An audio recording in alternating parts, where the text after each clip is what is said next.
I'll do the intro. Okay. Hello and welcome to our anniversary episode. Can you start again? So I was shuffling around on my seat. Okay.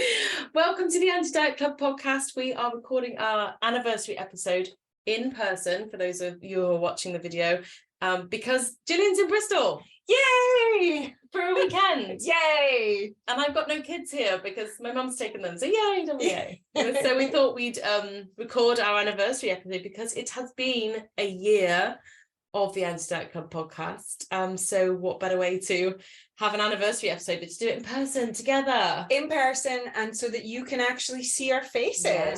So if you are listening on a podcast like Apple or Spotify or something, you can stop that right now and head over to YouTube and watch the entire podcast episode while seeing our faces. Yeah, if that's your thing. If you don't like that your thing, don't want to do that, then you can just listen to us. It's fine. If you're in the car, don't do that. No. so it's been a year. A whole year. Happy anniversary. Happy anniversary, podcast buddy. Wow. And this is like the second time that we have hung out in person. Only the second time ever. Yeah, we do talk all the time, but actually seeing each other in person feels like a real luxury, even though we just sort of see each other for like a short weekend. Yeah, it does feel like a real luxury because we actually get to hang out, we get to like really talk, we're not rushing, we're not kind of just trying to get things done. But yeah, so you're going to see a bit of Bristol this weekend. I am. But we're just squeezing in a recording, possibly the third recording. So for full transparency, this is the third time we've recorded this. We recorded it a week ago remotely on Zoom, as we always record our podcasts. And then on reflection felt like, actually, wouldn't it be more fun if we did it when I'm here in person, right? So we just did it, and somebody forgot to press record. And we're not going to say who, but it was me. And what's more fun than recording it twice on a day where we should be at the pool or the spa or something, like doing something fun. Yeah. Anyway, it's fine. So 1 whole year of podcast, and we're still struggle with tech. We still struggle with tech. We still struggle with intro. I struggle with intros. We struggle with hitting record. But what do we not struggle? Like, let's talk about the good stuff. What do we love? There are so many things we love about it. There's so many things. I think I want to begin by saying, like, people listen to our podcast, which is kind of like still amazing to me. That is a start. That like we wouldn't be here right now if no one listened. So like, firstly, thank you to you listeners. You must feel what we're talking about is somehow interesting or valuable. So that's meaningful to us, right? Because we're super passionate about this topic. We do this for free, right? We don't get paid for this. This is just something that we love doing. And but it does take up time. So we're super grateful that we get messages, we get people following us on the handle, we get feedback, we get the most amazing messages actually from people. We get some incredible messages, and from those messages, when people reach out and say, this really resonated, or like, I really would love to hear about this. And, you know, I loved it when you talked about that particular subject. Like, that really helps us shape the podcast. I mean, like, we are always kind of we don't use social media as much as we'd like to. Like, we're getting there. It's hard with, you know, with busy lives. But when we get those messages, it really helps us to understand what it is you're looking for and what it is you need from this podcast and what you're coming back for each time. Like that really helps us. But it's growing rapidly. I think that's been a shock for me, is that we jumped. Every time you jump into like the higher like level of like people listening and people downloading the podcast, the growth is more rapid. Like, I might even get my words out. Like the growth is more rapid when you're getting that, and that's always shocking. Like, we hit 10k really before quick, our before we first anniversary. It felt like it went from 7 to 10 really fast. And like, that's the thing, people are sharing it, people are talking about it, and we're just really grateful to be part of like this discussion, right? Because I remember when we first started talking about doing this, which for any of you that haven't listened to our very first episode, This Is Us. So I think we're going to call this one, This Is Us Now.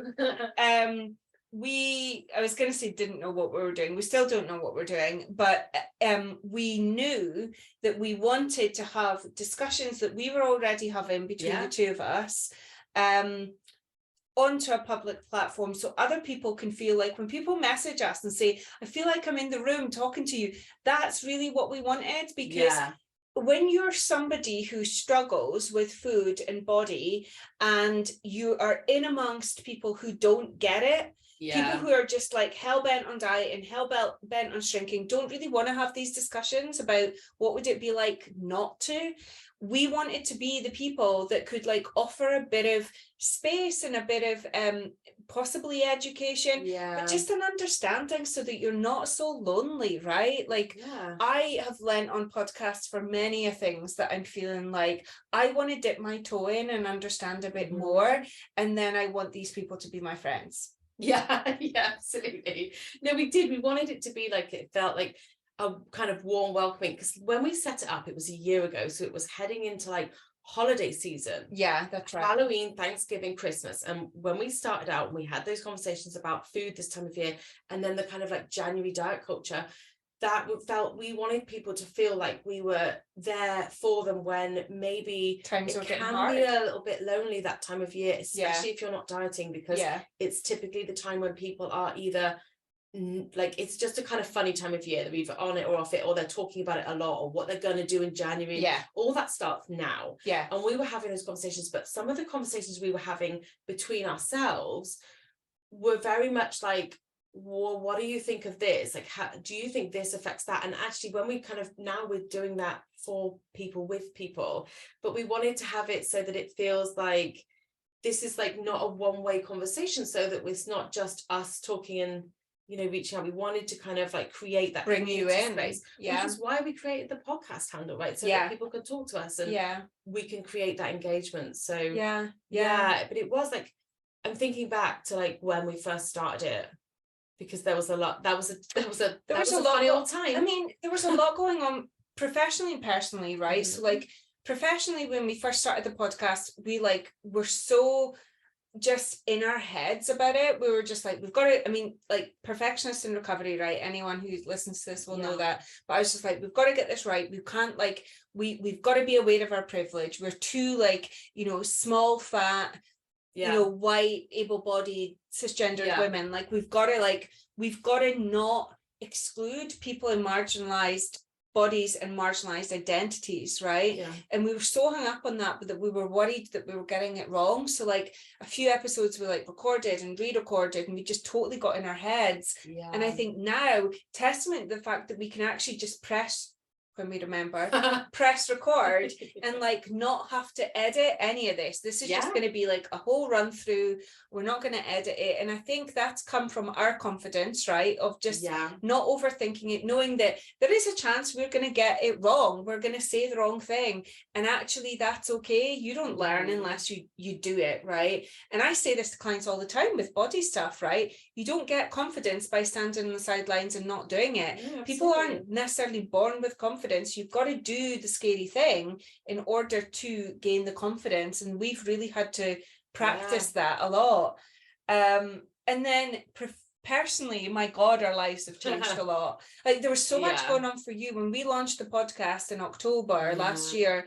We'd recorded, I think, 3 episodes already. We had them in the bank. We were about to go live, and then like your life kind of changed a bit, didn't it? Like just as we launched it, my dad was taken ill, and then I lost him very quickly. Within 4 weeks of him being taken ill, he was gone. And that was so hard, because we had this new exciting thing, but I had this heartbreaking like family situation going on around me, and my kids were affected, my whole family affected.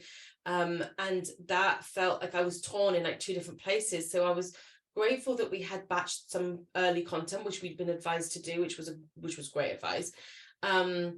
And you know, launching it felt really awkward, because social media is like that, right? If you've got like a shitstorm going on in your life, and then you're on social media going, hey, check out my new podcast, it feels like your whole family is going to be like, didn't something just happen to you? But you don't really want to share that. I wasn't ready to share that. I'm only just talking about it now in terms of like social media and the podcast and everything, because it's been tough. And even with subjects that we talk about on the podcast, I've actually said, I can't talk about that yet. I'm not ready because of things that have happened in my family. There was a bit that we've edited out of one of the podcasts, which was about my own mum's health. And I just said, I don't think I'm ready to have that in the thing. So that's fine.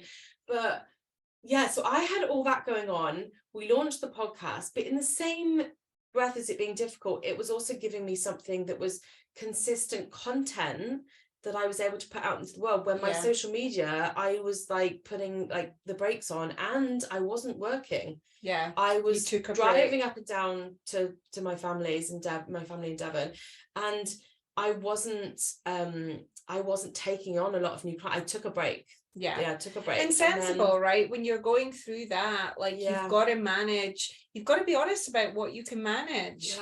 I just wanted to be really present with my family. And then you had, and then it was my turn. And then it was your turn.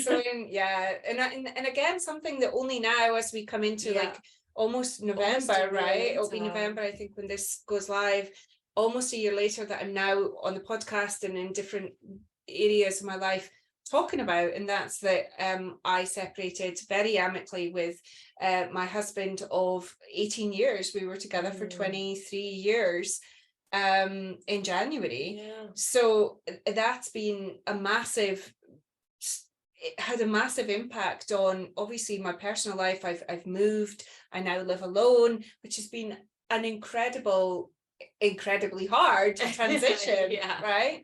And then how that impacts my business, similar to you, like what can you manage, what's possible? And like we say this to our clients all the time about having like radical self-compassion, and no more so than this year if I really had to practice self-compassion.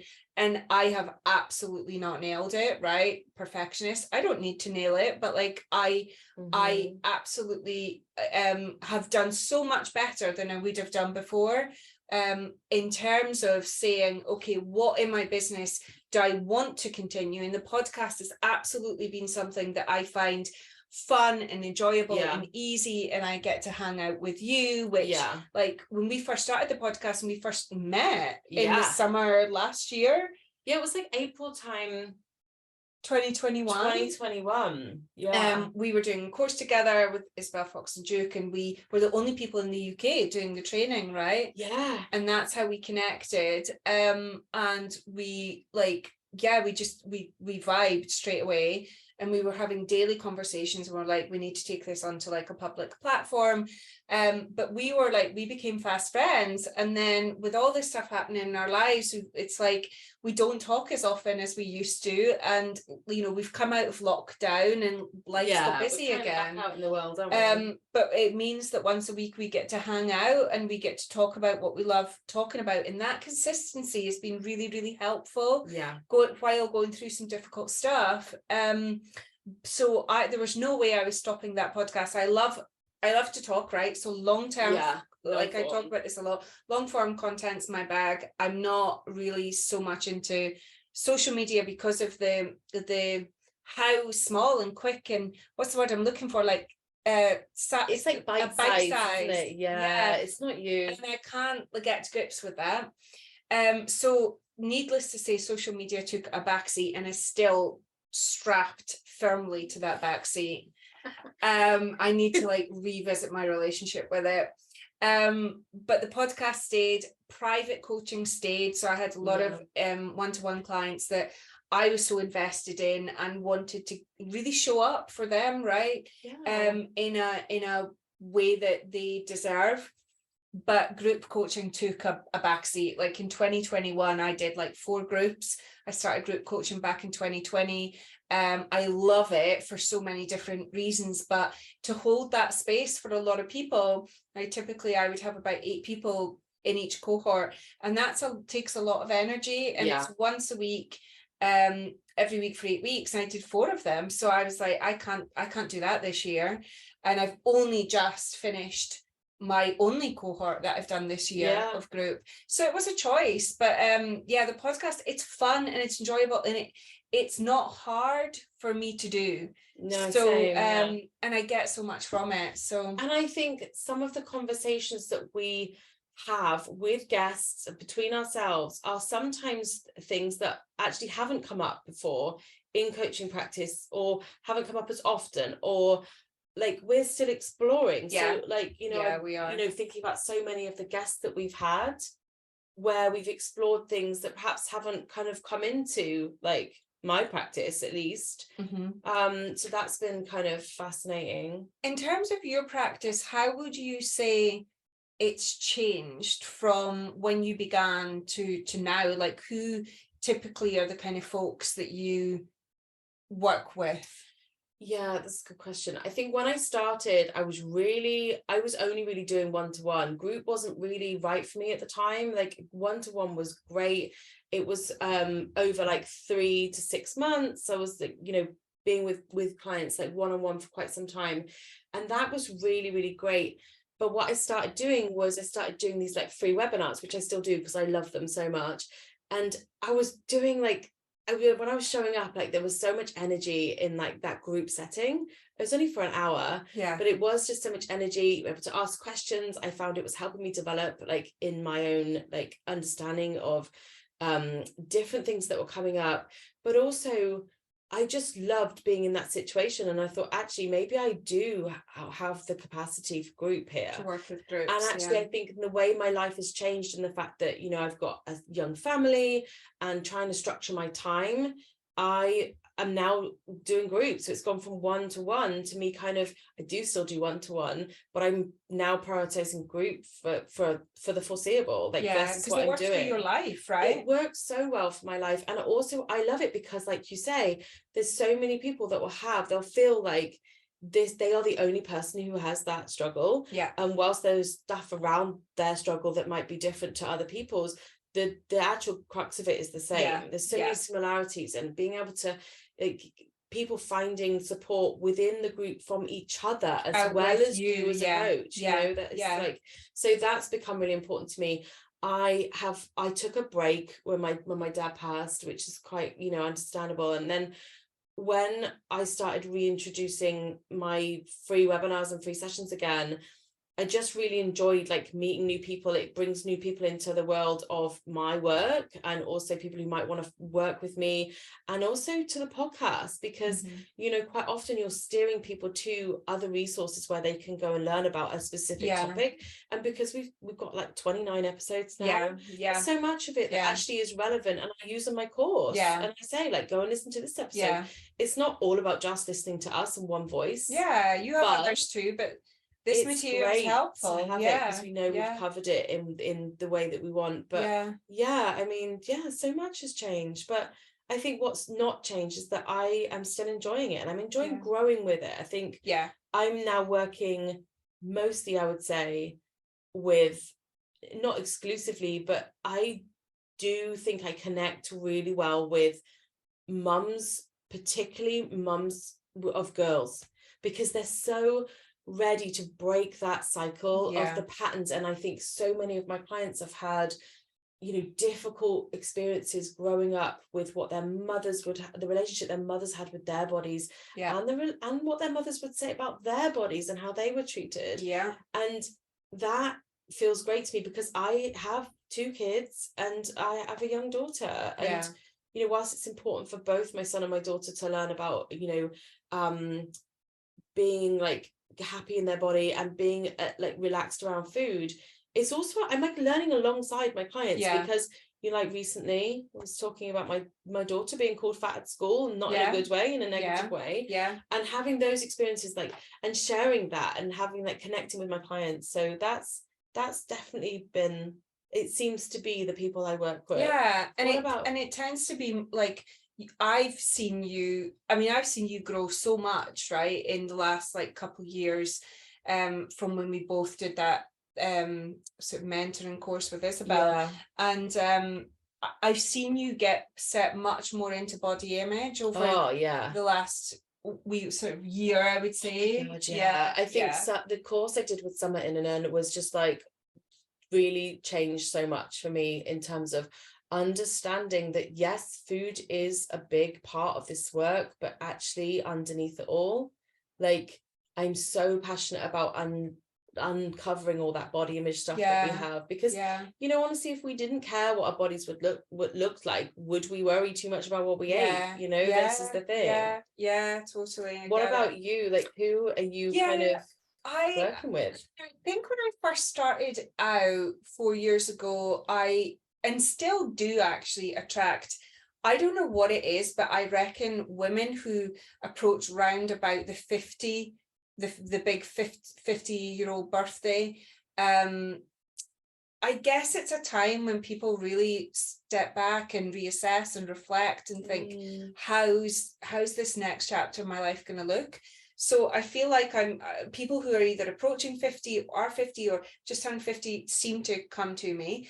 I mean, I'm 43, so I'm not that far off that, right? Same. And then recently, like I would say in the last year, and this is like, it's funny how your kind of personal life and professional life parallel. And I think the more that I've really started to like explore my identity and try to explore what liberation is for me outside the context of just food and body stuff, right?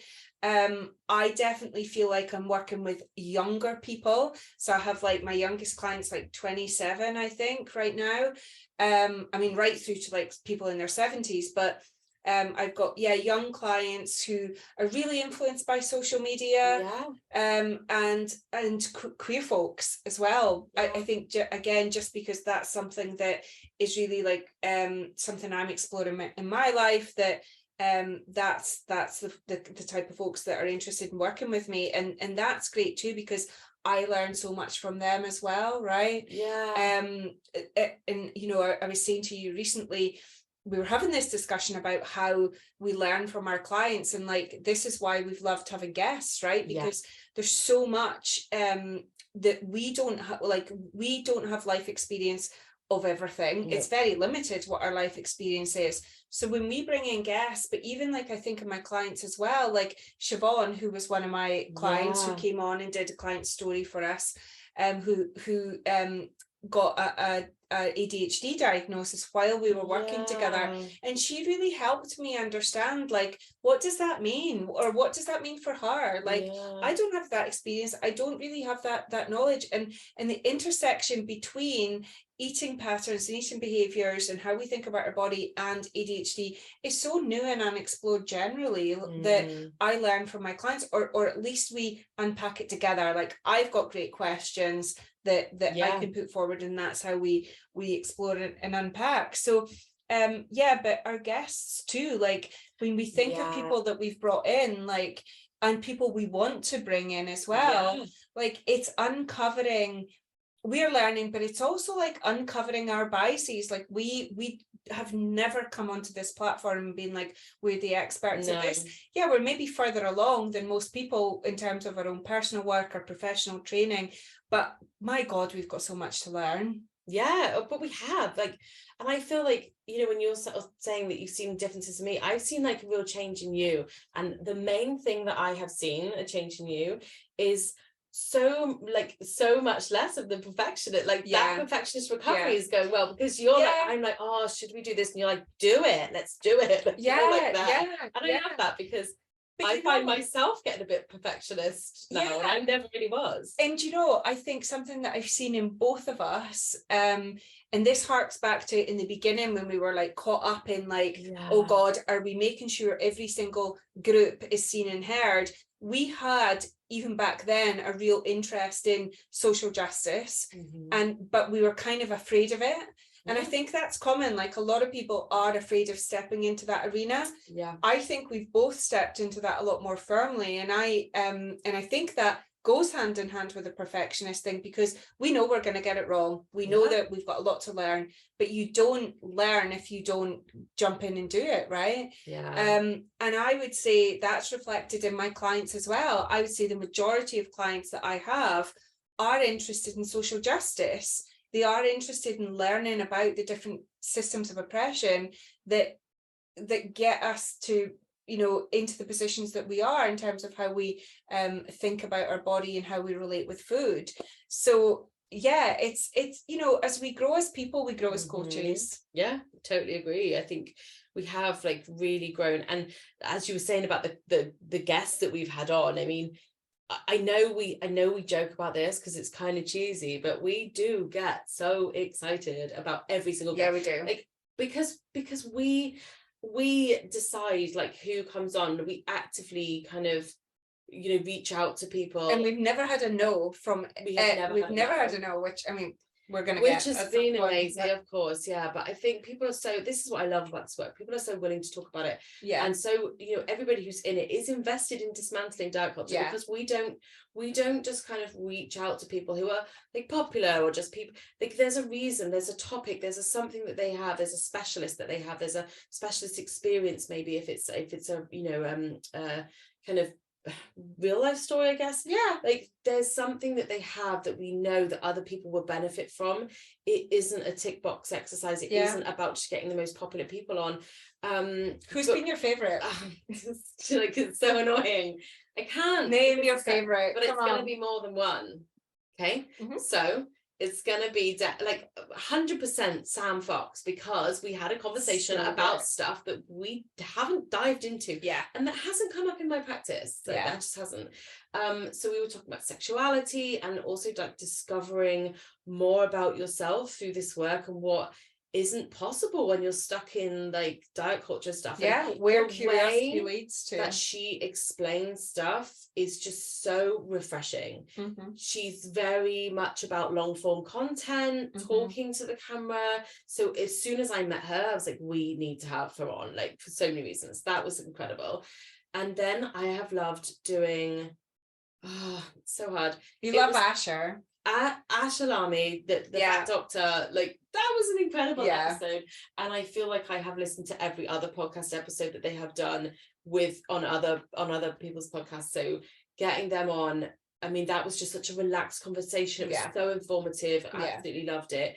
And also the pinch me moments of having like Isabel and Summer, who are mentors, and, you know, and our big names in this business, you know, so that's been incredible. And getting a yes from them, and that support feels really good. But again, this comes back to the fact that, like, there are big names out there, people with big followings and whatnot. But I think there is this underlying thing of like, this is a movement, this is a culture change that we're all trying to do. So like, people are really gracious with their time and their energy, and that's been really like heartwarming. It's been lovely. But I will never forget one of the things that Isabel said to me actually in the beginning, when I was talking about, like, you know, getting into this coaching practice and developing this, and I was like, but is this like somewhere where I'm going to be able to have a voice and have a, you know, something to say?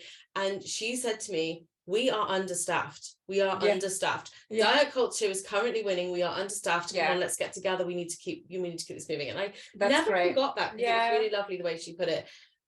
So my last two favorite, well, not my last two, because I love them all, but I asked for one. You've already done like three. Okay, but it's the real life stuff. Yes. Okay. So that's my favorite. We had a couple of your clients. We had my friend Becca. That's right. And like those stories about real life recovery, what that looks like. It's not a straight line from like diet culture straight out to body positivity.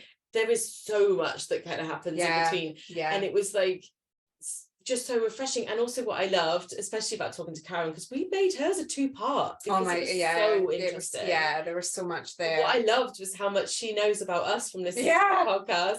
It's great. Don't you find it really disconcerting when you get a message and somebody or like a guest and be like, oh, I remember you saying this. And like sometimes my clients will say that in a session. They'll be like, oh, I heard you say that in a podcast episode. And I'm like, people listen to the podcast? Yeah. What? But also like the real life, like Siobhan, like, and with Becca, when we were talking about all that stuff in their life, like the laughter, but then the tears, because we have had really vulnerable, raw moments where either we have been upset and crying or are moved by something, and they have too.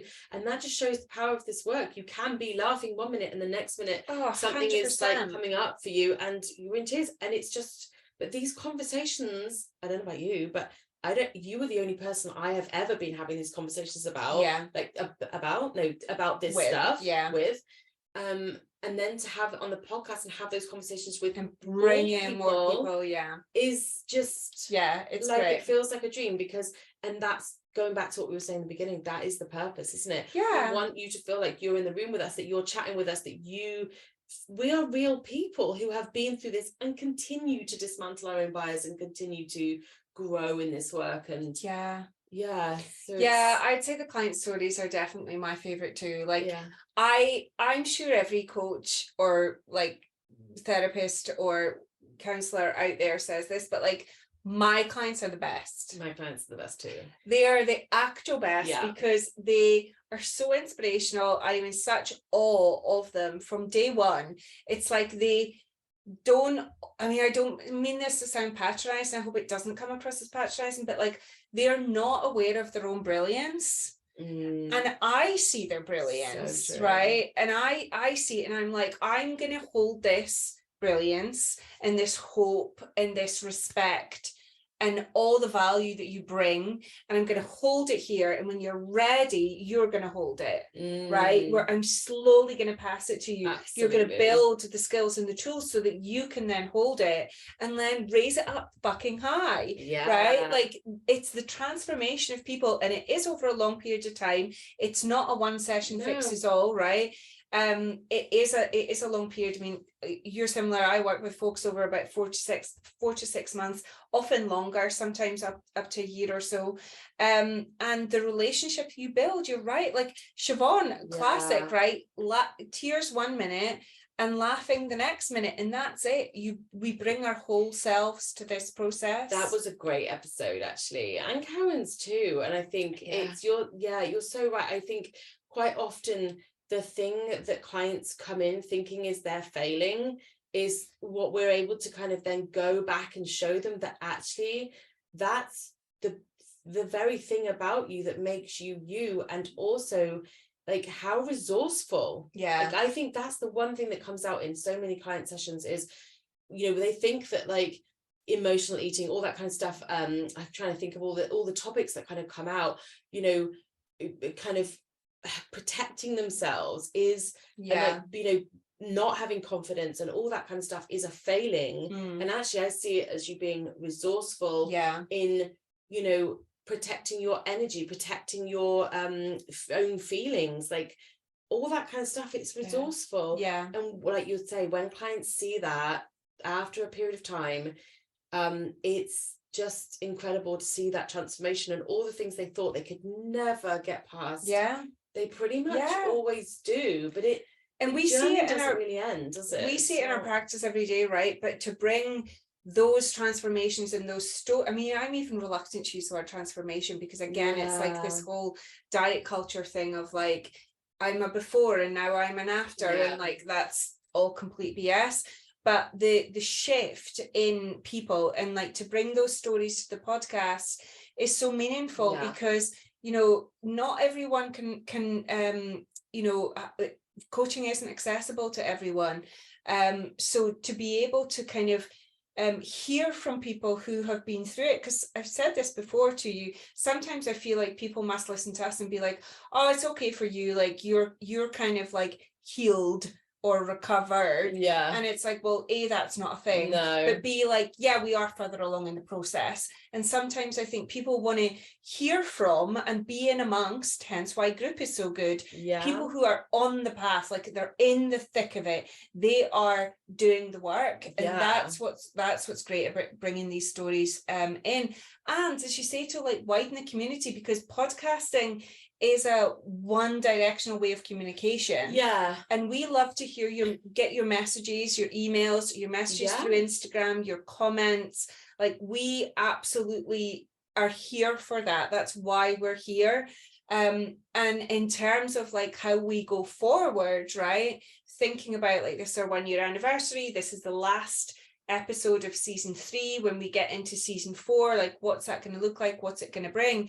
And it is all just about trying to widen the community, take this message further, but also get more from you guys, like more feedback, more interaction, more community, so it's more two-way. So do you want to talk about what our ideas are for that? Yeah, well, first of all, we have started to, you may have seen on our socials, we started to reach out to say, like, if you have a story that aligns with our message, then, you know, we are opening the doors to guests, because we want more real life stories for like season 4.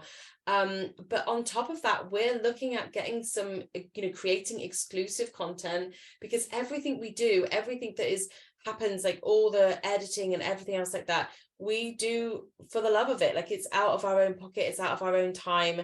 We don't get paid for this. We haven't got big fancy sponsorships. And also because we wanted to keep it ad free, right? We wanted to keep it accessible for people, so you're not having to listen to, you know, goodness knows how many adverts before you get to the actual content.